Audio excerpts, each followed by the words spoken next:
तो यहाँ पे आपने दोनों स्ट्रेटेजी लगाई सेम कैविटी में, Yes. एक लगाई आपने ऑप्टिमाइज कांस्टेंट जेड, एक लगाई रास्टर। तो Yes. दोनों में डिफरेंस क्या है सर? तो ये दिनेश है जो हमारे new centre RVM CAD Ahmedabad में फैकल्टी रहेंगे वीएमसी के, जो आपको पावर मिल में टिप एंड ट्रिक्स और फिनिशिंग की स्ट्रेटेजीज के बारे में एक्सप्लेन करेंगे सारा। तो करते हैं स्टार्ट। ये हमारे पास ऑटोडेस्क पावर मिल है, इसके अंदर ही हमने एक 3D मॉडल ओपन किया हुआ है। अब हमारे पास फिनिशिंग टेक्निक में 2-3 टेक्निक होती है। एक होती है ऑप्टिमाइज कांस्टेंट जेड, दूसरी होती है रास्टर और तीसरी होती है 3D ऑफसेट। सबसे पहले हम यूज करेंगे ऑप्टिमाइज कांस्टेंट जेड। ये ऑप्टिमाइज कांस्टेंट जेड है और इसके बाद देखते हैं हम रास्टर फिनिशिंग। तो यहाँ पे आपने दोनों स्ट्रेटेजी लगाई सेम कैविटी में, Yes. एक लगाई आपने ऑप्टिमाइज कांस्टेंट जेड, एक लगाई रास्टर। तो Yes. दोनों में डिफरेंस क्या है सर?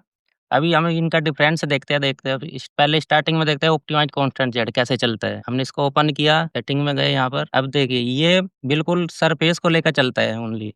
सरफेस के हिसाब से जैसा भी हमारे कैविटी का सरफेस होगा उस हिसाब से प्रोग्राम जनरेट कर देगा। और रास्टर में क्या डिफरेंस है फिर? यहाँ पे रास्टर क्यों नहीं यूज करी हमने? अभी देखो रास्टर अगर हमने यहाँ पर इसलिए यूज नहीं किए है, रास्टर हमारा चलता है ओपन प्रोफाइल में और ये ऑप्टिमाइज चलता है अंदर की प्रोफाइल में, कैविटी के अंदर चलता है। अगर हम यहाँ पर रास्टर चलाएंगे तो वो अच्छे से देखो यहाँ पर ब्रेक कर देगा, तो ये सही से फिनिश नहीं कर पाएगा इसको। अभी मैंने यहाँ पर ओपन एरिया में चलाया है रास्टर फिनिशिंग। अब देखो यहाँ पर ये बिल्कुल स्मूथ चला हुआ है, जबकि ये अंदर स्मूथ नहीं चला था इतना। और अभी आप बात कर रहे थे 3D ऑफसेट फिनिशिंग की, तो उसमें क्या डिफरेंस है? अभी मैं 3D ऑफसेट फिनिशिंग दिखाता हूँ आपको। अब देखो ये 3D ऑफसेट फिनिशिंग है हमारी। ये देखो यहाँ पर टूल बार-बार ब्रेक कर रहा है। ये देखो यहाँ पर टूल ब्रेक कर रहा है, यहाँ पर टूल ब्रेक कर रहा है। इसलिए ये ऐसी प्रोफाइल पे नहीं चलेगी। अगर हमें इसको चलाना है तो उसके लिए हम दूसरी स्ट्रैटेजी अपनाएँगे। 3D ऑफसेट को हम कंट्रोल कर सकते हैं अपने ड्राइव कर्व के हिसाब से। यहाँ पर हमें एक पैटर्न क्रिएट करना पड़ेगा। इसके बाद देखो मैंने यहाँ पर एक पैटर्न बनाया है। देखो ये शो हो रहा है, ये हमारा पैटर्न है और इसका यूज़ करके हम जब अपना टूल पाथ बनाएँगे तो ये कहीं पर भी ब्रेक नहीं होगा। अब देखो ये